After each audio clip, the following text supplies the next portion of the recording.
नमस्कार, मैं वंदना और आप देख रहे हैं न्यूज़ रांची में। इस वक्त मैं मौजूद हूँ बीजेपी ऑफिस में। आपको बता दें कि अभी बजट पेश किया गया है। आइए सीधा जुड़ते हैं, कुछ बातचीत करते हैं। उनका क्या कुछ कहना है, उनका क्या विचार है बजट पे। आइए सीधा जुड़ते हैं। बजट पर आपका क्या कुछ विचार? देखिए, एक संतुलित बजट है और देश के अर्थव्यवस्था को गति देने वाला बजट है और खासकर मध्यम वर्ग का जिस तरह से ख्याल रखा गया है। एक लंबे समय से लोगों की अपेक्षा थी कि सरकार मध्यम वर्ग को थोड़ा राहत दे, तो 12 लाख तक के आय में कोई उनको टैक्स नहीं देना होगा, तो निश्चित रूप से जो वेतनभोगी तबका है उसके लिए बहुत राहत की बात है। स्टूडेंट्स को सरकार ने एक राहत दिखाई है कि चाहे IIT की हो पढ़ाई हो या मेडिकल की पढ़ाई हो, उसमें सीटें बढ़ाई जाएंगी, तो इसका लाभ अंततः छात्रों को ही मिल रहा है। उसके अलावा आपने देखा होगा किसानों को क्रेडिट कार्ड की लिमिट बढ़ाई गई और फिर MSME सेक्टर को जिस तरह से बढ़ावा देने की बात कही गई। तो कुल मिलाकर आप कह सकते हैं कि अर्थव्यवस्था को कैसे गति देना है ताकि मैन्युफैक्चरिंग सेक्टर हो चाहे फिर घरेलू खपत हो, उसको बढ़ावा किस तरह से मिले, इस पर सरकार का खासा ध्यान। जी, झारखंड पर आपका क्या कुछ विचार है? देखिए, यह आम बजट हमें यह लगता है कि झारखंड की जनता के चेहरे पे मुस्कान लाने वाली हो तो अच्छी बात है।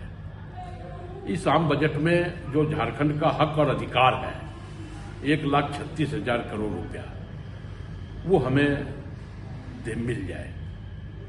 सिर्फ ठगना, छलना, साजिश रचना और झारखंड की जनता को गुमराह करना अगर केंद्र की सरकार इस आम बजट में चाहती है तो ये उचित नहीं है।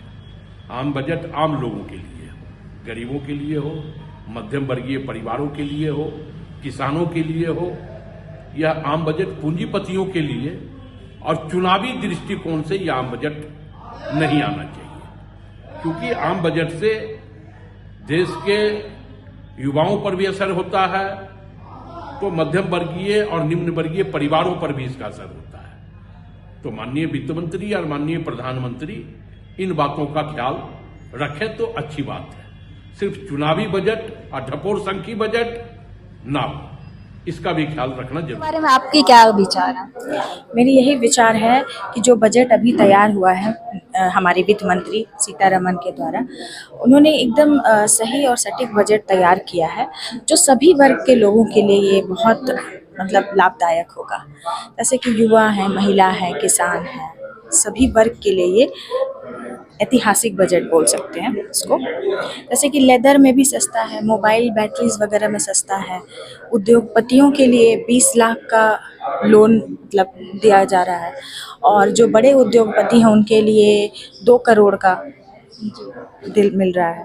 फिर आप देख रहे हैं 36 मेडिसिन जो फ्री मिल रही हैं ये कैंसर पेशेंट के लिए। 36 तरह की दवाइयाँ, मेडिकल फैसिलिटीज़ मिल रही हैं कैंसर पीड़ित के लिए, तो वो भी एक बहुत बड़ा स्कीम है, अच्छा योजना है। बिहार में हम देख रहे हैं कि 3 स्कीम्स मिल रहे हैं, है ना। वित्त मंत्री ने जो बिहार में 3 स्कीम्स लाई हैं जो बिहार के योजनाओं के लिए ये बहुत अधिक आवश्यक होगी और लाभदायक भी होगी, ठीक है। उसके बाद वस्त्र में भी कम सस्ती हो गई है, वस्त्र भी सस्ती हो गई। शिक्षा के क्षेत्र में क्या? शिक्षा के क्षेत्र में भी बच्चों को रोजगार की नई योजनाएं आएंगी, रोजगार के लिए भी उन पे अवसर आएंगे और युवाओं के लिए भी बहुत जो बेरोजगार हैं उनके लिए भी बहुत तरह का स्कीम्स आ रहा है, योजना आएंगे जिनसे उनको लाभ मिलेगी और वो बेहतर कुछ आगे कर पाएंगे।